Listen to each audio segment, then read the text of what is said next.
Hello, hello, hello, everybody, and welcome to this week's edition of the AAA Hole podcast. I, of course, am your AAA Hole, Death Witch, and I have something I want to talk about.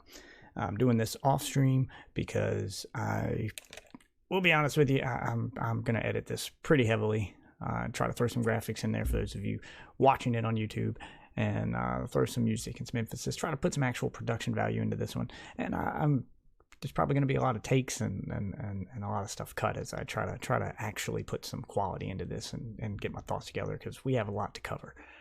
So this week's podcast is going to focus on Google Stadia, but more importantly, just getting rid of all the misinformation that's out there, as it seems to just be going everywhere.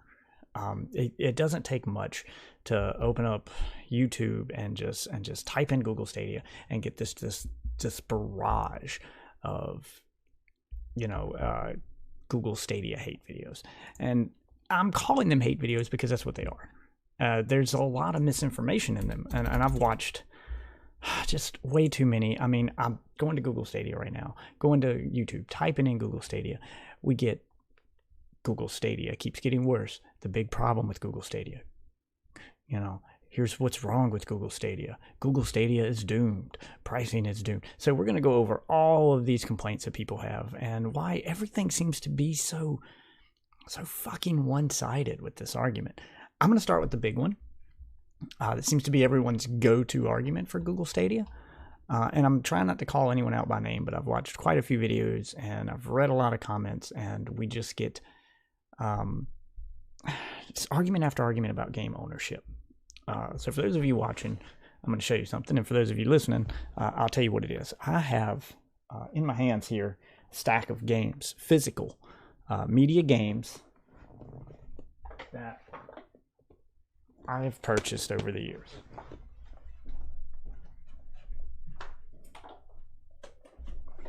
And in order to get the, sorry about the little wait there, I was trying to pick them all up. So in order to get the full effect here of these stacks of games I bought, some on PC, some on PS4, some on PS3, we're going to take a trip through time and go over game ownership and try to figure out exactly when you as a gamer lost ownership of a game.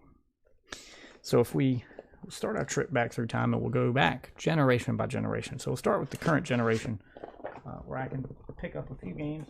I have a few here in my hands that I bought. I don't buy many games on console. Most of them are either console exclusives or, games I plan to play with my kids or away from my PC. So that being said, we'll start with the big one. I'm sure everyone knows I have a copy of the original Destiny in my hand. It was a console exclusive, did not come to PC. And I'm holding the case here. And you can read on the back of the case in plain text. It tells you how many gigabytes are needed for storage here. And I'm going to turn on another light so I can see a little better. It's fine print. I'll give it that. But it does tell you directly on the back of the case that you never owned this. So it says, all right, the broadband internet required. Users are responsible for broadband. Additional charge can apply. So let's see if I can find where it says specifically. See, it's all in the wording. And they tell you that software is subject to license and limited warranty, and then it gives you a link to the license. It frequently refers to you, the owner of this, as the user of the game. So it tells you up front on the back here that you are a user and that Bungie/Activision retains rights to the game and ownership of the game. That it is their sole property, and that you are merely buying the ability to use the software. Even though I have the disc and I bought it on a console, at any point in time, they can revoke the ownership of this game. The quote-unquote ownership of this game. They can shut these servers down, and this disc I hold in my hand is a glorified, overpriced drink coaster whenever they see fit. Now, that's an online-only game, so I already hear your arguments there, that you can expect that from an online-only game. So here I have a copy of Disney Infinity, which I bought to play with my kids. Now, as we all know, that service famously shut down. Now, can I still play this game? Absolutely. Half of this game, the entire draw of the game being the toy box mode and the user-created content and, multiplayer is all gone. Now it's all completely locked out. So that's gone. Can't play that anymore. But even on the back of this game, it still refers to you as a user and then goes through all the legal stuff. See, it's all right here. I can show you this little box of text right here. That's on the back of every game, right underneath where it tells you, how many players it is and all that stuff. And under the logo is this little box of text right here. Is all that legal stuff. Now, it's on the box. You can read it before you buy it. And it's there in all those games to tell you that you are not. And they always link back to PlayStation, the platforms, end-user license agreement. Now, here is a single-player only game. One player. Final Fantasy 15. Fairly recent release.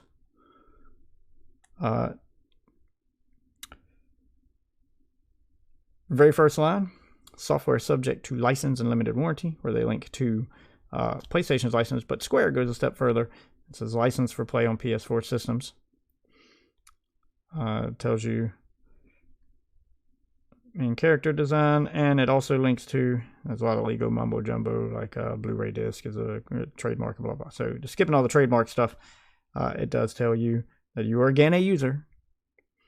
And I'm reading right off the back of the box here, and Square actually links to their own, which you can find more details in the manual. Now, on the back of this game, it does tell you to refer to the manual. Opening up the case, let's find the manual through there. Eight different inserts of advertisements for other games. Oh my god.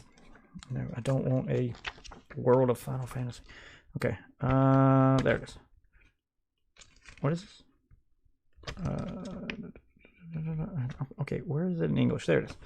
You gotta send a bunch of different languages. Yeah, where it links to their own end-user license agreement on Square Enix's website.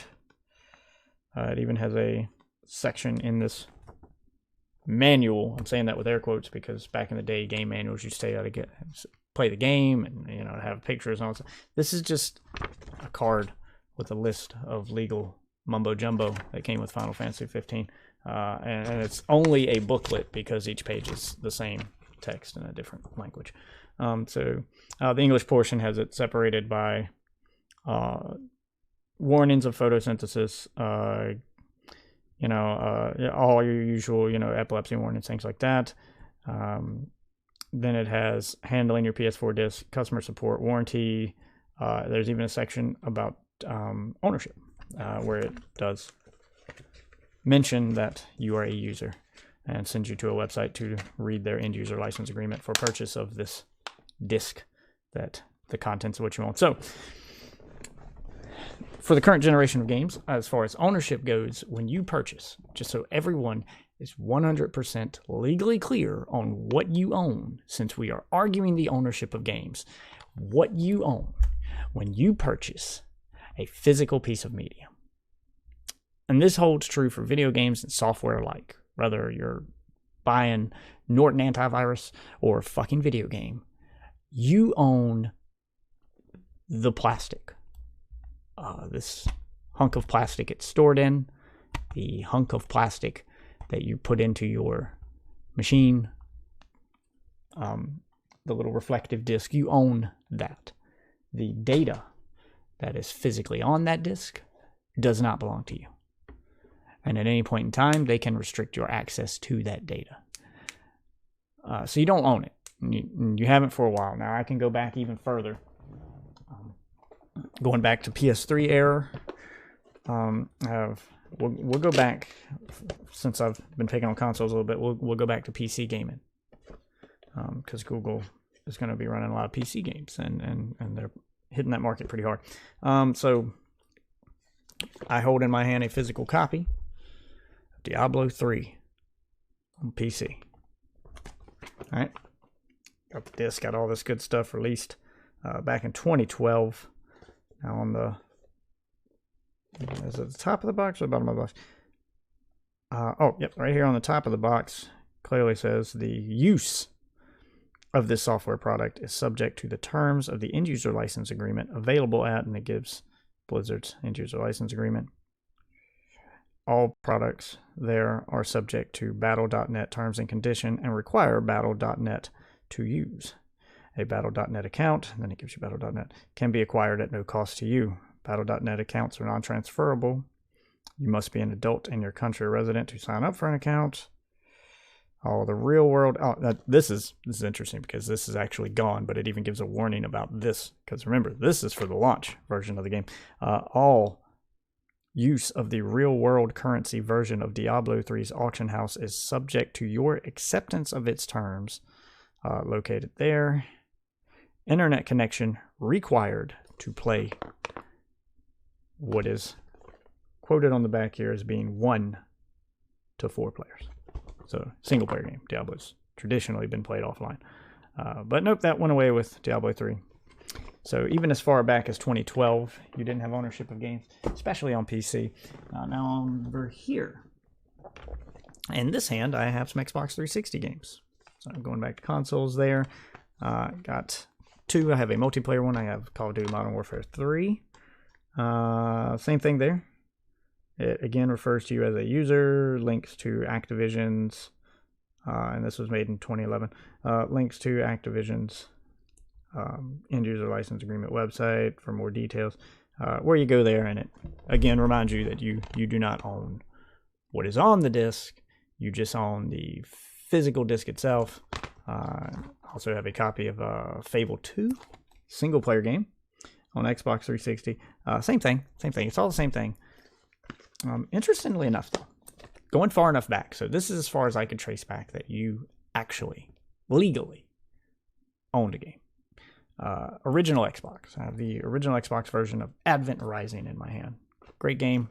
I really hate that trilogy was never finished. Focus up. It doesn't refer to you as a user. It just refers to the software itself. For use only with Xbox games consoles.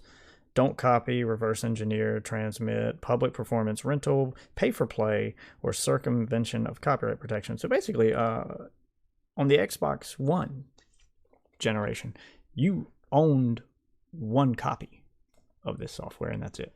So you actually owned it. It belonged to you. You just weren't allowed to copy it. But you did own the 1 copy that you bought. Okay, fair enough. Same thing happened with music. You know, you owned a song, you just weren't allowed to copy it. That's why Napster got in trouble. So we haven't owned games for a while. Now, I already hear the arguments. Well, that ownership is put in quotes. It doesn't really matter because I can unplug my PS4 from the internet, or, you know, I can put that game in my PS4 and it'll always work. As long as they don't update my system to revoke the access, I could just unplug it. And okay, fair enough. I'll admit that you have more control over the game when it's on a physical piece of media, absolutely. But you don't own it. Game ownership hadn't been a thing for a while. Now, as long as we're taking this trip back in time and going over game ownership and its woes, everyone is doing the exact same thing with Google Stadia right now that they did with Steam before Steam became the powerhouse that it is today. So if we take that trip back in time again to the year 2012, you will notice, and I'm going to link this article in the description. Let me find it so I can. Let me find it here. Access owning games, 2013. Here we go. Do a Kotaku argument from 2012 entitled, "Do you own your Steam games?" It's a long article, but the gist of it is, no, you do not. And the article goes over a horror story of quite a few people in 2012 who got their Steam accounts banned. One guy was banned for just purchasing too many games too quickly. One guy was banned for trading his games because he liked to, get involved in the Steam trading aspect of games. And this was back when you could buy games and store them in your inventory. So people were getting banned. And what happens when you're banned? Your library of games becomes inaccessible. And Steam is judge, jury, and executioner. He goes over the horror story he had of trying to figure out why he was banned. One guy says he was banned and Steam did not tell him why. Any emails to them to try to find out why he was banned were ignored. And when they did finally respond to an online chat session or to him on Twitter, they gave him a canned, bans are non-reversible. You agreed to the end user license agreement when you signed up for Steam, and that their decisions are final, basically. So if we go down and look at the comments, though, you can see a bunch of people saying the same thing about Steam in 2012 that they're saying about Google Stadia now, which is that they're worried about what will happen. Steam gets shut down. Will I be able to get my games? And there seems to be some confusion there. Google, Steam says, yes, you can download them, that a system is in place, but showed no evidence of that system. People doubted that system. Well, what if it ever goes under? I purchased this game. What if somebody bought me a key and the key was fraudulent? Does my can get banned? What if I'm gifted too many games? It's a ton of people being very doubtful of Steam. And now that's the only place you guys want to buy games on PC. You get mad at Epic for putting forth any kind of competition. And you're mad at Google because they're the death of game ownership. You know what? 2012 Steam was the death of game ownership on PCs. We've been down this road before, is my point. Now, I'm going to link this article in the description if you're watching on YouTube. If you're not watching on YouTube and you're just listening to the podcast, it's a Kotaku argument entitled "Do We Own Our Steam Games?" You can easily find it just with a quick Google search there.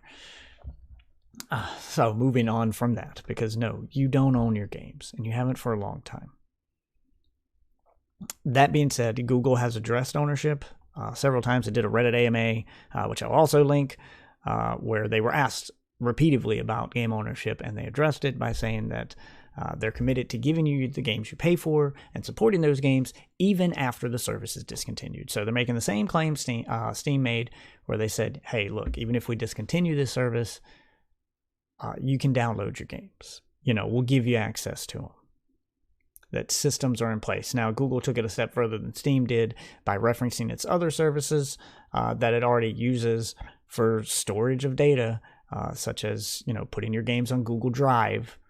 One of their other services, just your Google accounts are linked, they'll just throw it in your Google Drive, and then you can just download them whenever.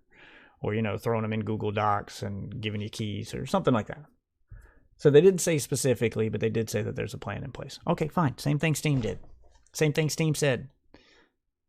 And people in the comments here on this Kotaku argument keep referencing Steam saying that as if that was good enough. And you know what? Back then, people took that as, okay, good enough. We trust Gabe Newell. Well, I think that's what this all boils down to. Trust. People don't trust Google. So, a legitimate argument. But are we arguing about a company or are we arguing about the technology? Because I'm here to debunk everything about the technology. As far as Google as a company, I'm not trying to defend them or hate on them. I'm just here to present facts to you. And fact is, Google supports paid services. The key word there being paid services, because I see video after video on YouTube, and article after article of people writing in about how Google shuts down services left and right. They always reference Google Glass, Google Plus, and the nightmare that was Google Plus integrated into the YouTube system, and legitimate arguments. Google did shut down Google Glass. Google did cancel that project, did trash it. Google also never sold a single Google Glass to anybody. Google Glass had 0 paying customers. Okay? Google did shut down Google Plus. And yeah, it was kind of a nightmare for YouTubers, but that was just their implementation of the system and having to undo it all. It didn't, in the long run, it didn't destroy YouTube like everyone thought it would. And it didn't cost anybody any money.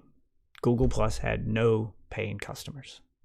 Google Plus itself. Now, you could argue that some YouTubers are affected because of the way Google Plus handled its analytics and its channel being affected, blah, blah, blah. But as far as the actual service itself that they canned, Google Plus had 0 paying customers. Cost no money to sign up for. Now, I've Google searched and Google searched. And I've binged because I didn't trust Google to give me information about Google. So I binged it a few times. And I can't find anything on Google canceling a paid service as long as that paid service had any active paying customers. And even when they did cancel a paid service, like Google Hangouts, which they're trying to phase out and still haven't done completely, it still has people using it. Even if they're not paying anymore, they're still using it. So as long as it has active users, they support it. And anyone that paid, they support. They help them migrate out of, Google Hangouts. So I do believe that they have the infrastructure in place to phase you out of Google Stadia if they're ever going to phase you out of it. So I'm not worried about my ownership of games if I buy a $60 game on Google Stadia. No more than I worry about my ownership of games if I buy a $60 game on Steam, on the Epic Games Store, on EA's Origin, wherever. Same argument can be made for all of those companies. And Google's probably the one I believe would have a plan in place for it, simply because they do have Google Drive set up. The successful parts of their business are the parts that already just store data. So I'd say they're in a better position to give you ownership of your games than someone like EA and Origin, than someone like Epic and their game store, maybe even Steam at this point. I don't know how many data centers Steam has. I don't know what kind of infrastructure Steam has to support that claim that they can give you access to your Steam library if Steam ever shut down. And yeah, in 2019, most of us think Steam is never going to shut down. It's just not going to happen. But back in 2012, people were legitimately worried about it. And we don't know how many data centers Steam has. We don't know how they would even distribute those games. At least with Google, you know that much. You know how many data centers they got. It's documented. You know how they could distribute it. They got Google Drive.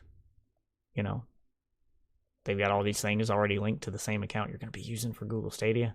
So I trust it a little more.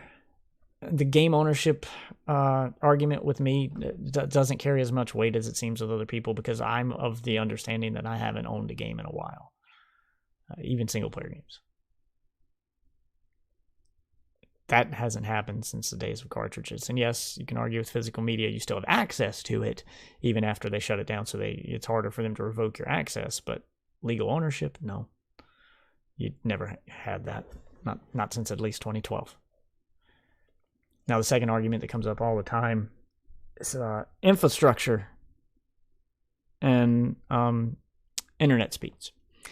Whether or not Google can perform the way it says it's going to perform.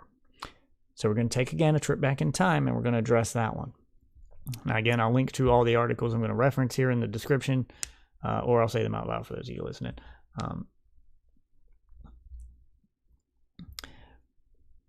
I'm going to go back to 2015 this time, to the launch of PlayStation Now, the first major streaming review.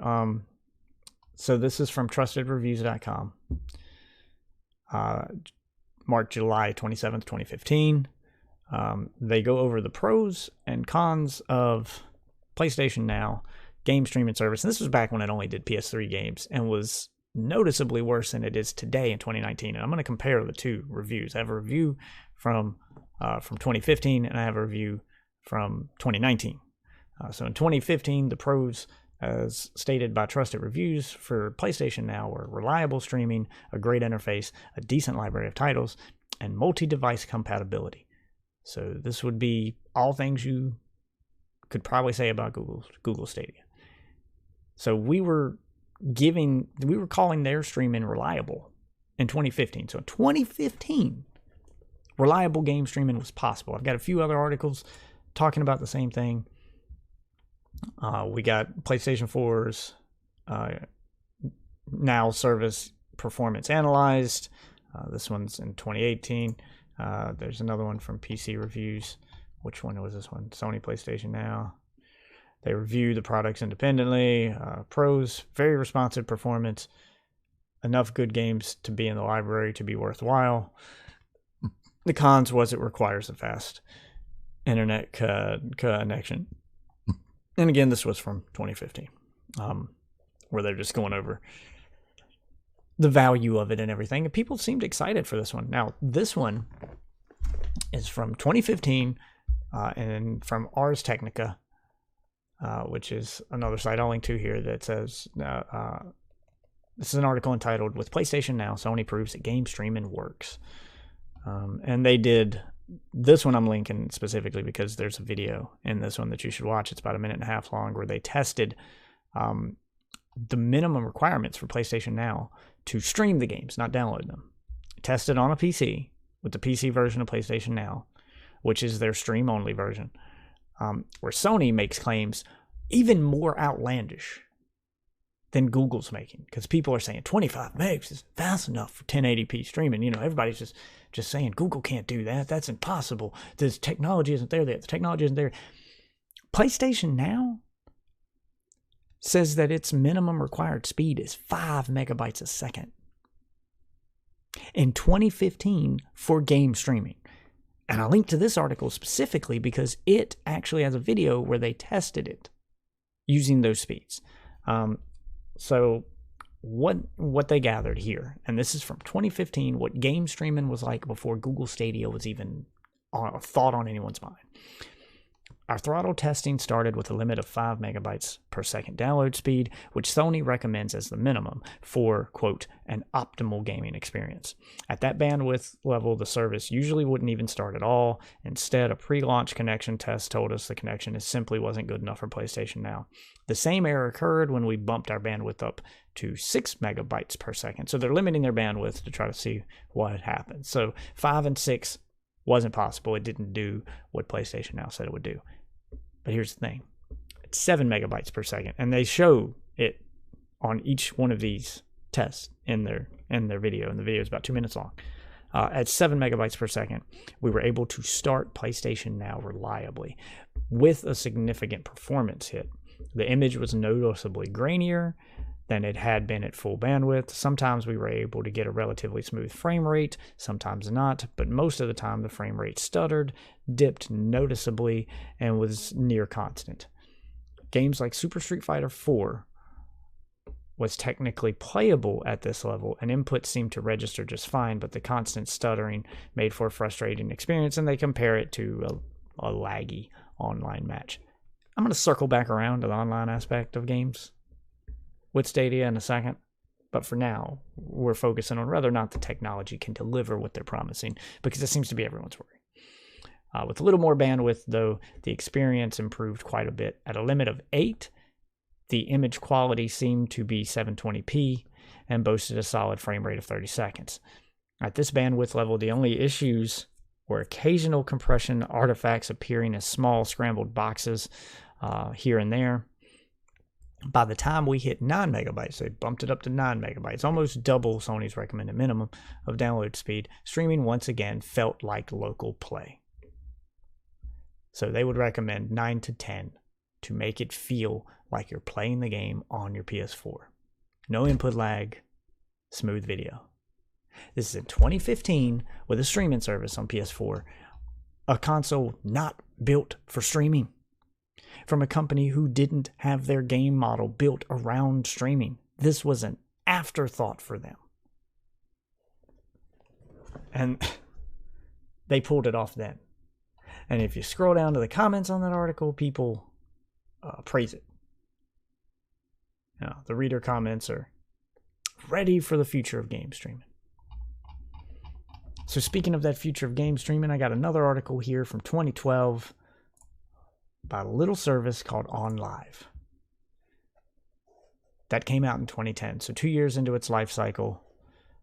OnLive, it's from The Verge, GameStream.com, and the article is entitled "On Live Lost: How the Paradise of Streaming Games Was Undone by One Man's Ego." Now, it didn't lose because it was a shitty service. It lost because it had a shitty CEO who admits it was all his fault, blah, blah, blah. And he goes on to sell. PlayStation bought a lot of the assets for OnLive, by the way, to launch its game streaming service. So that same technology was being used here. But I linked to this article because it goes through how the service performed and how the business side of it could be done wrong. But as far as it being a record of game streaming technology working as far back as 2012, yeah, it did. It required a much beefier internet connection than it does now. But the point is, this has been a thing for a long time. But the main thing you should take note of, and the reason I linked this article, is if you scroll down to the comments, you get a bunch of people mad it's going under. You get a bunch of people who are ready for the future of gaming, game streaming, and the benefits it offers. Some people even asking for specifically what we're getting right now in 2019. One of the more popular comments that has a shitload of replies is a guy saying, I love this concept. This could change gaming, but this company just wasn't big enough to handle it. They didn't have the money to back it.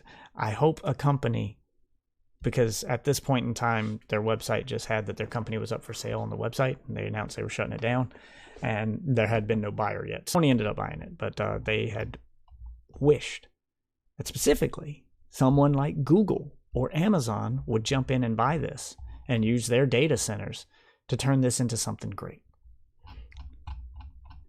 You don't think Google paid attention to all this stuff this far back? They said they've been building this for at least 5 years. If we go back in time 5 years ago or more to where the culture of gaming was, it was you motherfuckers asking for this. They paid attention to what you wanted. They built an infrastructure around it, and they gave it to you, and now you don't want it. I'm trying to understand what gamers want as a whole. Because, yes, it should be fairly positive. It should be fairly obvious at this point that this is what I want. Because I've been very aware of the little tricks and the little games they play with ownership, and the fact that you can have your account banned and lose everything, but you haven't owned anything for quite a while, as far back as Xbox 360. You just haven't. And anyone who's owned a Nintendo console and had it break knows the nightmare before the Switch, the nightmare of trying to get your games back that you bought, if you bought any digital games. Because Nintendo used to tie games to the console itself, so the console owned the games. You didn't. My 3DS broke. I bought all my games digitally because I didn't want to carry around a bunch of game cards. It's a portable system. My 3DS broke. And the only way to transfer things from a 3DS to an old 3DS to a new one, when you're replacing your 3DS, would be to hook them together, link them, and transfer the data. Well, my 3DS was broken, so I didn't have that option, and I had to call Nintendo. It was a 2-month-long nightmare just to get them to link those games to a new serial number. Now, thankfully, Nintendo's learned from that. But all these woes about ownership are why 5 years ago people were ready to just not own anymore. Most games have an online component now, or online only, or some kind of online DRM check. There's a lot of stuff related to online that we hate about gaming that this would solve. Or do you guys just enjoy paying a lot of money? You want to know why I want Google Stadia? I'm tired of paying. There was one video, and again, I'm not calling anyone's videos out by name, but there was one entitled, and you've probably seen it, or it's easy enough to find on YouTube, entitled, Google Stadia will cost how much? And the thumbnail had a $900 price tag. And for the life of me, I've watched that video. It's 16 minutes long. It is just filled with, I did zero research. This is all what I think is going to happen. And for the life of me, cannot figure out where he got the $900 figure from. Even after watching him do his math, the guy is trying to give you how much the game service would cost over the course of its lifetime, over a course of 5 years, which isn't how we value the cost of gaming. That we don't buy a PS4 on launch day thinking, oh, this is going to cost me $2,000 over the course of 5 years. It's not worth it. That's not the way anyone fucking shops for consoles or games. So false equivalency aside, I still don't know where you got the 900 from. I don't. Even if you paid for Google Stadia for 5 years at $10 a month, if you didn't buy it by the year, you bought it at its highest price tag possible, that's still only $120 a month for the service. Now tack on $130 for the Chromecast Ultra and the controller, both of which are optional, by the way, but fine, let's give it the highest price tag possible. That's still not $900. So where'd you get the price tag from, man? Are you factoring in the cost of games? Because those should be separate. Those aren't involved in buying a system. I mean, if we're going to say that, then I can say Steam costs thousands of dollars. My Steam library is insane. But I didn't pay anything for Steam. And you don't have to pay anything for Google Stadia, too. That's another misconception. The service cost nothing. Yes, if you want to play it in November, you have to get the Founders Edition. They're doing this weird early launch thing, and I look, I'm going to be the first one to admit that they could be a little more transparent with their launch plans and just word this shit better. But basically, you're getting an early access launch in November and the official launch in January in 2020, when it will launch its free service. So the first couple months are Founders only. Okay, yeah, you got to pay for that. But if you want to try Google Stadia for free, this is why I don't see why more people aren't excited about this, because you absolutely can try it for completely free to find out if it'll work for you or not and how well it'll work on your internet connection. You just got to wait. They're going to launch it as a free app on mobile devices. You can already play it in a Chrome browser or a Chromecast Ultra. You can use any controller you want with it. It doesn't have to be the Google Stadia controller. So take the hardware you've already got. You've got a PC, you've got an Xbox 360 controller, an Xbox One controller, whatever. Open up a Chrome browser in January when the service is free and sign up for the free service. And to play it for free, because you don't get any free games with the free service, just find a free-to-play game to test. You don't have to buy a game. Sign into Warframe. Fire up Fortnite, Apex Legends. Try it. For free. No cost to you.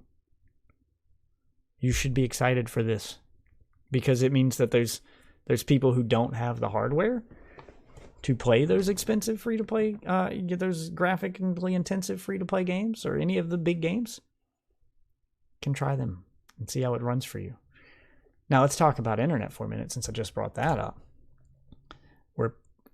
Another one of the big misconceptions I get with Stadia, and I see a lot breaking this stuff down, is the internet's not ready for it yet. That 25 meg minimum they say to play at 1080p, which is what the average gamer plays on, believe it or not. 4K is still not standard yet. 1080p is the standard. It's what you watch streams on Twitch. It's what most streamers play on. It's what most people still play on. A lot of people don't even own a 4K television or monitor yet.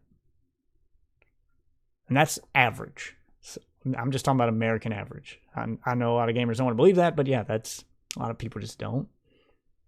There's a lot of households that just don't have it, so they'll be focused on the 1080p aspect. So we're going to use that as our benchmark. And that's the service you can play for free too. So 25 megabytes per second is the minimum. Now, it doesn't take 2 seconds to do a Google search on this. And you can just Google search for average internet speed, United States.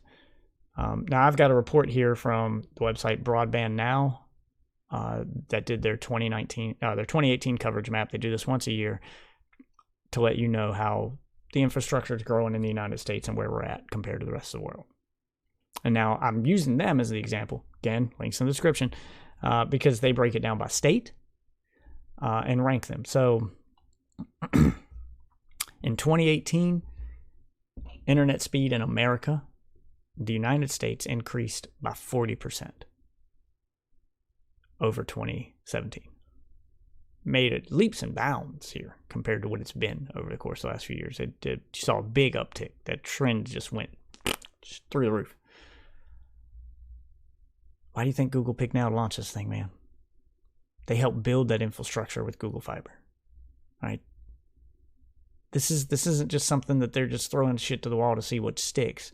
They plan this, and they know that the time is ready. So, breaking it down, the average internet speed in all of the United States over the course of the past 12 months was 35.36. That's a nationwide average. If we break it down by state, the state with the absolute lowest average speed, scrolling all the way down the bottom of this list here, is Montana.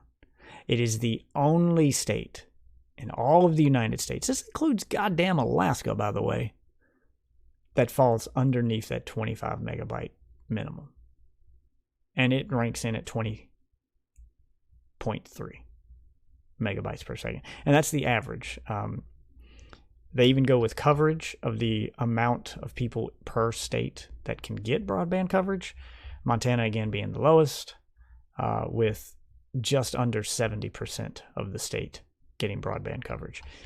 Most states had broadband coverage for that state in the 90s, including Midwestern states like North Dakota, South Dakota, Utah, those heartland states that everyone always references as the ones that don't have that kind of internet. And those states, again, North Dakota, Utah, Illinois, etc., all had 30 or better as their average. And that's the average. So a lot of people probably get more. Some people probably get less. But the statewide average for those states is still above the minimum. So there's a good chance if you live in those states, you get the minimum. That's what average means. Montana being the only place where they probably don't get, where their customer base will be a little smaller. But 49 out of 50 ain't fucking bad, is it? Looking at it from a business standpoint, yeah, the coverage is there for them to be, profitable, for this to work for everybody. And if they're launching on a global scale, which they are, they break this down by country too. United States being at the bottom of the list, shockingly, to be a developed nation. Of the developed nations, we have the slowest in internet speed, with the average American download speed being 55, followed closely behind by Spain, which is 57. So, they're just above us. But all these other countries, Japan, Iceland, South Korea, Switzerland, Sweden, Netherlands, Denmark, the UK, they all have internet speeds way higher than America on average. So plenty of demographic there for them to sell to. So yes, there is that player base there. There's so many of these YouTube videos that are like, who is this for? I guess the majority of the world. Because I know the little pocket you live in, that little bubble you're in may not get good internet, but Google's selling on a global scale. And while it sucks that 100% of the population can't buy their service, it's for the other vast majority that can. And judging by this, I showed on stream last night. I whipped out my phone, I put it on 4G LTE data, and I ran a speed test on stream and showed everybody what my phone got on 4G. So even if you don't get broadband, you could probably use your phone as a hotspot and still play Google Stadia. And Google Stadia is going to have an app, so you can play it directly on your phone then. And that speed test got me the 35 minimum needed. Got around 37. It fluctuated a bit. So I may not could do 4K on my phone, but with a screen that small, why the fuck would I? But I could easily do the 25 over 4G. Over 4G. So the speed things and the coverage, that's just people not doing their homework in those YouTube videos. The data's fucking there. I'll link it in the description. Yeah, there's going to be some rural areas that are lower. That's how averages work. There's always going to be some people who are below average. But to say that this is a bad business move because there's a small percentage of Americans who don't, and yes, it is a small percentage. the reason that sounds like a believable thing to people, that you want to believe that when you see those news reports, is because that's the only thing you ever hear about. It's almost to the point of being a stereotype now. That's the go-to example for why we need to fix infrastructure. Rural areas, rural areas. You hear it over and over again, and you want to believe it because it's one of those things that sounds true. But when you look at the numbers and the coverage maps from third-party sites like Broadband Now, you know, I'm not going by the coverage maps given by the providers. I'm going by tests done by companies like Broadband Now and by Ookla. Ookla does yearly tests of coverage from all the data centers they've gotten from all the speed tests that are done on their site, which are, by the way, in the millions. They all say the same thing. 40% increase over the course of last year. Most of America has broadband at this point. So that's just old data people are going with. They're believing an old stereotype that we're behind the times. We're catching up. It's just slow, but yeah, there are, you know, dark spots in the United States, so to speak, dead zones, but they're not the majority. They're a vast minority at this point. So Google's got its user base. Now the other, as long as we're on the topic of internet, the other one I want to try to debunk is, not so much debunk, this one may actually have merit, is the data caps. So most ISPs do have a data cap, whether you realize it or not. I'm not going to say which one I work for, but I do work for I work for a company that contracts for one of the big ISPs. So I'm a network engineer, and I do contract work for one of the big ISPs through another company, but it's an exclusive contract. I have worked exclusively with that internet provider for the last 5 years. I've seen their infrastructure, and I know what they tell people, and I've seen their data caps. You know, I've seen how their accounts are handled. I do work with customers. I do work with with other techs. You know, so I do some custom stuff. I do look at accounts on occasion. They have a data cap. Most have a data cap. Now, I get data caps pretty large by today's standard, but game streaming would cause an issue for that. And you know, I ran the numbers. I can do the math for you real quick on a calculator here. I mean, it's not that hard to do. Just going with the minimum internet speed of 25 megabytes per second times 60 seconds, you're using, you know, per minute, you're using, in fact, let's just go ahead and times that by 60 to give you an hour. So per hour at 25 megabytes a second, if you played 24 hours a day, or if you played for a solid hour, you'd get 90 gig used at that speed. Now 90 gig an hour, it's a lot, but a terabyte's, let's see, so if we take the terabyte, so we got what, 90,000? Okay, so terabyte, 100,000. All right, gigabytes divided by 90,000 equals 11. So it would take you 11 hours to hit the 1 terabyte cap. So you get 11 terabytes of gaming at that speed a month. It's a legitimate argument. A lot of people probably hit that in a couple days. I know I do. So if you're gaming exclusively on Stadia, yeah, the data cap issue is an issue. It's a legitimate issue. Most ISPs do offer, but this is something you'd have to factor in, do offer an unlimited data option. I'm on unlimited data. Some ISPs offer it by default. The ISP I'm on, luckily, does just give it to me at my speed tier, unlimited data. So I've never hit a cap. The one I work for has a data cap of 1 terabyte, which you would hit in just under 12 hours. You could get unlimited data per month, though, for an extra $50 a month. So it's something else you'd have to pay for, but to act like that isn't an option. To act like this is the kill the service part for you.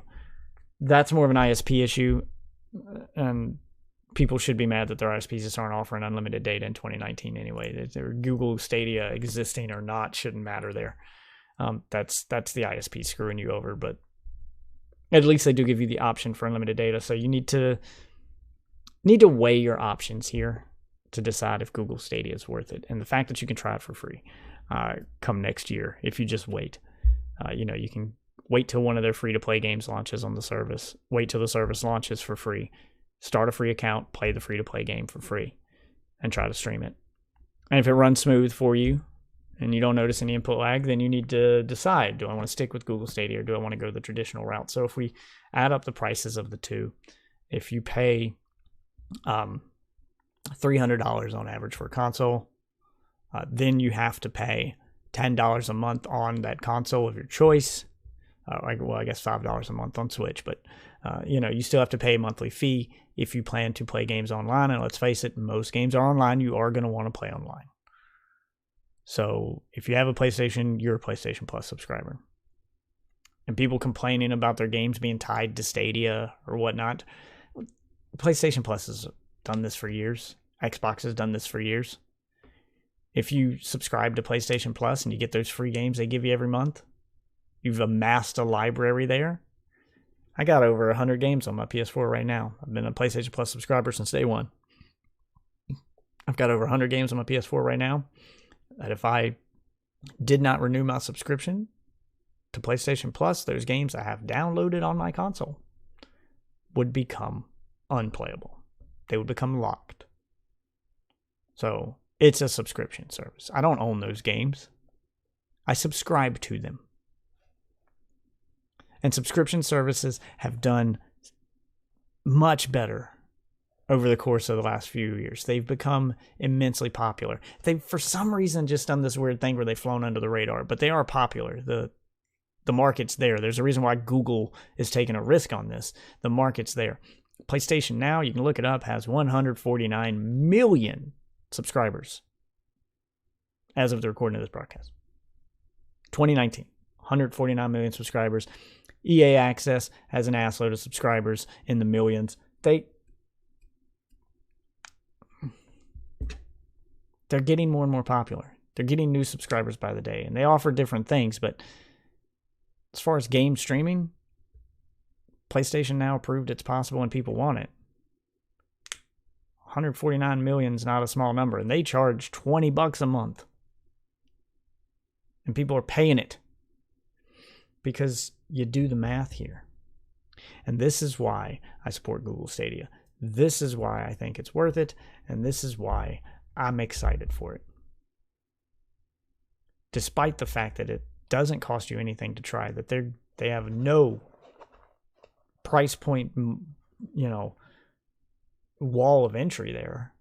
You can just wait and try it for free with a free-to-play game and decide if you like the service enough to buy a game on it. But if you do decide to buy a game on it, 100%, if you're going to play at 1080p and not be a pro subscriber, if we're just going to go with the cheapest model possible for playing Google Stadia, which is free, 100% of your gaming budget for that entire year can go to just buying games. Just getting the games you want. PlayStation Now already proved that people, when they don't spend as much to access a game, they're willing to spend more on games or in games. Of those 149 million PlayStation Now subscribers, on average, the PlayStation Now subscribers spent 25% more on cosmetic items, season passes, and DLC in games than someone who bought that game and had to buy the system to play it on, than the non-PlayStation Now subscriber. Why? Because you have a bigger budget for it. I can't count the number of times I have a friend who spent $300 on a console, then $10 a month on that console's online service so they could play with me, and was then too broke to buy the game we needed to play. Then they had to buy extra controllers specific to that console. if they want to play with friends at home. They nickel and dime you to death with these consoles. And I, for one, am mostly a PC gamer. I'm tired of having to buy consoles to play some exclusives. I am all for this. Let's put everything in the cloud and let me spend 100%. Maybe it's just because PC has spoiled me, because that's the way Steam is. You 100% of your game budget can go to games with Steam. There's nothing to buy. Any computer can download Steam. Yeah, you can argue you got to build a gaming rig for some of the games, but even if you had just a budget laptop that someone gave you, you can still download Steam and hit up an assload of indie games. You can still play games. The point is, when you don't have to spend money on hardware, you can spend more money on games. And with Google Stadia, there's no hardware to buy. It also addresses the problem of cheaters, as people can't hack and mod a game they can't access the files to offline. Google controls the hardware in the games. Cheating would be much harder. We all hate cheaters in video games. That would be gone. Lag in games would probably be gone. I mean, theoretically speaking, this hasn't been tested yet, but think about it. When you play a game, most of the time, most games don't have dedicated servers. So one of those players in that game is acting as the host. And if the host has a shitty connection, everyone else lags. We've all been in those laggy matches. We've all had that happen. Even games that run that way on Stadia, the host is then a Google Stadia machine on a gigabit connection, which then means every online game you play will be running on a gigabit connection, no matter what game it is. Every game now has a dedicated server. You have a better online experience, theoretically, with Google Stadia than you have with others. It's just, I see from an engineering, from a technology standpoint, all the benefits. I see all the negatives, and in my personal opinion, the negatives do not outweigh the benefits. They just don't. And I can't understand all the hate for it, considering you can try it for free in January. You can download a free-to-play game on a free service and just give it a go. I don't know how we got here, other than the fact that Google's name is attached to it. And I guess that's the part that's most frustrating for me, and I'm just trying to get people... I'm just trying to get people to remove Google from your thoughts and to just look at the technology and ask if it's something you'd want. And in 2012, you all wanted it. In 2015, you all wanted it. Looking at archived Reddit posts, looking at comments from these articles I've mentioned, looking at just the culture in general, people were begging for this back then. People wanted it. People were tired of having their games chained to one service. And yes, your games would be quote-unquote chained to Stadia, but you can access Stadia on anything. So you don't have to lug your hardware around to play that game. If I want to play my PS4 while I'm on the road, I have to take my PS4 with me. If I want to play it at all, I have to have my PS4. My games are chained to that console, to that specific piece of hardware. At least with Google Stadia, it's only tied to an account. And you guys can hate on that all you want and call it anti-consumer, but you've been doing that for fucking years with Steam. Your games are chained to your Steam account. And as that article shows on Kotaku from 2012, if they ban that account, you are fucked. So your games are already chained to whatever service you bought them on. EA Origin, they're tied to Origin. Steam, they're tied to Steam. Uplay, they're tied to Uplay. With a few exceptions like maybe GOG, most services work that way. So why are we acting like this is news to us? It's just how it fucking works. That's how games have worked for quite a while at this point. So if I have to have my games tied to a service, I'm going to pick the one that I don't have to download anything, that I, don't have to waste space on my computer, or that I don't even have to be at my computer to play, that I don't have to be at a console to play, that I can play anywhere. I don't have to worry about a piece of hardware breaking and now I can't access my game. If my PC fucking explodes tomorrow, I could fire up Stadia on my phone or on my tablet or on my Chromecast Ultra. This is the way that service is going to work. If my Switch dies tomorrow, I'm just fucked. That Marvel Ultimate Alliance 3 I've been grinding, forget it. That library of awesome Zelda games and Mario games and stuff I want to play are off limits to me now. If my PS4 dies tomorrow, that 200 plus game library I enjoy, Amazing Spider-Man, God of War, Horizon Zero Dawn, all those games I enjoy, gone. Until I replace that PS4 either out of pocket or fight with Sony. I'm not just chained to it, I'm held fucking hostage by it. Same thing with Xbox, same thing with every other game service. Stadia, you can play it anywhere. Yes, the always online part of it does suck, but if you're someone who needs to play offline, then that you're not always online anyway, if you're one of those people, then this wasn't made for you. You're one of the minority in America who live in a place where the internet's not as important to you. But to the vast majority of the country, again, article links are in the description. The vast majority of the country are always online anyway. And I know DRM sucks. I know we don't want to relinquish ownership of games, but the sad truth of the matter is we haven't had that for a while. And even if you use Google Stadia as an option,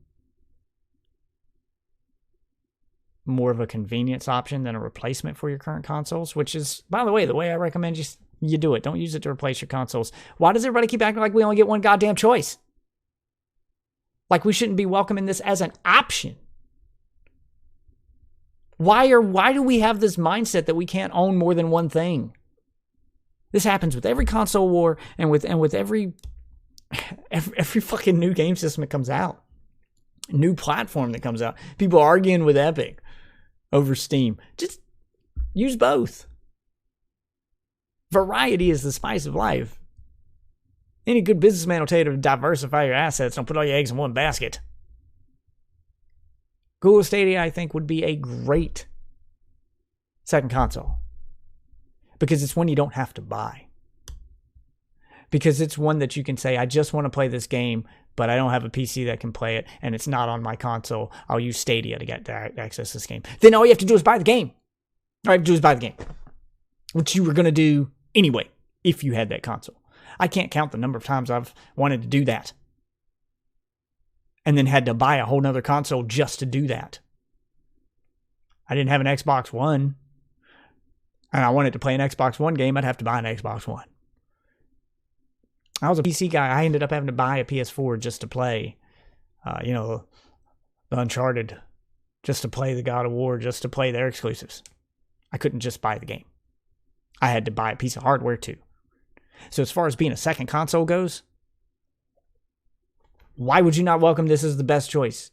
Because you don't have to pay for it. And if it has some game that's not on whatever console you're playing, if you're a PS4 owner and you don't have a game in PC and you want to be able to buy some fucking PC games that aren't on your PS4 and play them, well, now you don't have to buy a fucking computer to do it. You just buy the game. And isn't that what we want? We just want to buy the games. Isn't that what's important? The games. Why are we fighting over hardware like we have some kind of fucking loyalty to these companies that would rape you 8 ways from Sunday if you gave them the chance? They will rape your wallet. They do not care about you. They do not. Your loyalty is unearned. Why are you being loyal to a faceless company who will rob you blind given the chance? I only give my money to a console because I have to. And I welcome the day I fucking don't. I am tired of giving my money to companies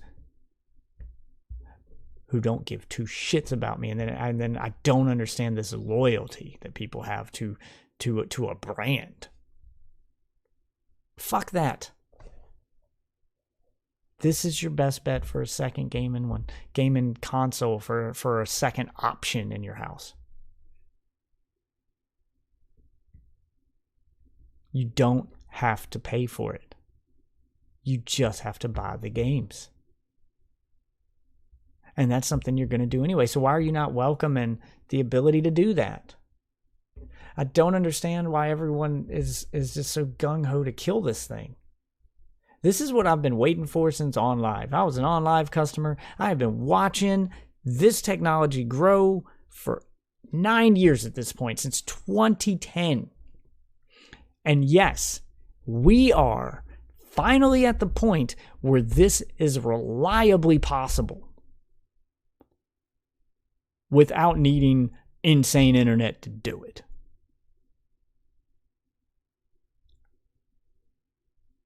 This is a huge leap in technology over 9 years ago. I'm not going to say it's the future of gaming. I don't think it's going to take over gaming, but it's definitely a big step in the right direction. It's going to be an amazing option. Just like VR is an amazing option if you can afford it. The difference between this and VR is this is one everybody can afford. A nice way to play a game you wouldn't otherwise be able to play. And all you have to do is pay for the game. I love VR. I'm not calling it the future of gaming because it's too expensive right now and it's a bitch to set up. But this is the polar opposite of that. It costs nothing to join. There's no setup required. And you can even jump into free-to-play games that maybe you won't have access to on your console. There's a ton of free-to-play games on Steam that are great that consoles don't have access to. And if they come to Stadia, people could log in and play those for free. Right there on their phone, nothing to buy. That entire customer base just grew with the flip of a switch.